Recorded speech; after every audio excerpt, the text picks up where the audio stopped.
A stroke has many faces.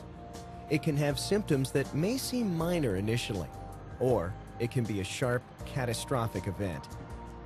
Bob suffered a stroke while sleeping.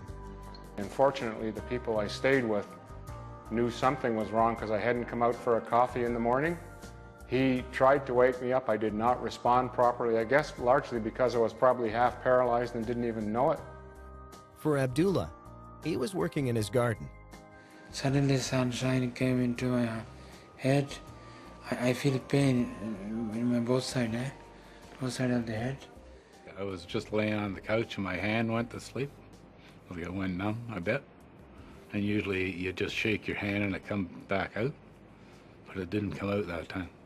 I know that I felt it around my mouth, so I tried to talk and I couldn't. What is a stroke? There are two kinds of stroke. An ischemic stroke is a blockage or interruption of blood flow to an area of the brain. A hemorrhagic stroke is a rupture of a blood vessel in the brain. Where the stroke occurs in the brain will determine how a stroke survivor is affected. The left brain controls movement and feeling on the right side of the body, number skills, language, and speech. The right brain controls movement and feeling on the left side of the body, artistic function, and creativity. Dr. Peter Nord leads an interprofessional treatment team that helps people recover from stroke. Different parts of the brain have different functions, and there's no way to know ahead of time where that little blood clot or where the little bleed is going to happen. So it depends entirely on, it's kind of like a roulette wheel. It kind of depends on where you land. And that particular damage is going to have a specific type of effect on the body or the mind. And that's what we see. And that's why on our stroke unit, if you walk down the hall, everybody looks a bit different. They all have different disabilities, but the common denominator is they've all had a stroke. Stroke changes your life because the brain controls everything you say, do, and think. A stroke can affect your ability to move, see, and communicate. It's like an earthquake of the mind. The mind gets just shaken, and all the little useful stuff you used to have very handy is gone. It's just not there anymore. And it's scary. You know, all of a sudden you can't move, you have trouble speaking, and so that's devastating to anybody. Things that were once so easy and now so difficult, so often frustration is a huge response. I've seen patients who literally have no verbal communication. You can see a lot of frustration in their eyes and a lot of fear because there's a lot of unknown about what's going to happen next, especially when they first arrive. You know, what's my future? Well, first of all, thinking, will I get better? I can't talk.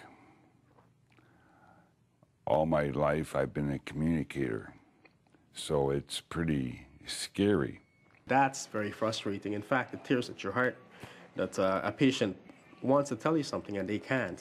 Vision sometimes is a concern, and definitely cognitive. Cognition meaning orientation, whether the person is confused, whether or not they know their name. And with the transfer, you find that it usually impacts their cognition because it's a different place, different faces. The patient goes through some catastrophic losses that for the most part they've never really thought about, anticipated, or even realized that they valued. The biggest thing is my arm and my leg, and to some extent my face. You can see I occasionally drool a little bit. Those would be the biggest physical things. My whole image of myself has changed. So if I once valued my good looks and my charm, and I can no longer talk, and I have a sagging face, or some disfigurement because of the stroke, that can rattle people. Why me? Why did it happen? Am I going to survive? And is there a possibility that I'll have another stroke? That's the first and foremost question. If I'm going to go home, am I going to get better? If I'm going to be with my family? It's quite demoralizing. There's a lot of fear involved there, but you know, when they come into the hospital, we sort of validate those feelings and try to put together a whole team of people to really support what they're going through and give a clear explanation as to what they will expect over their rehab stay. It is truly a challenge to the body, mind, and spirit of any individual.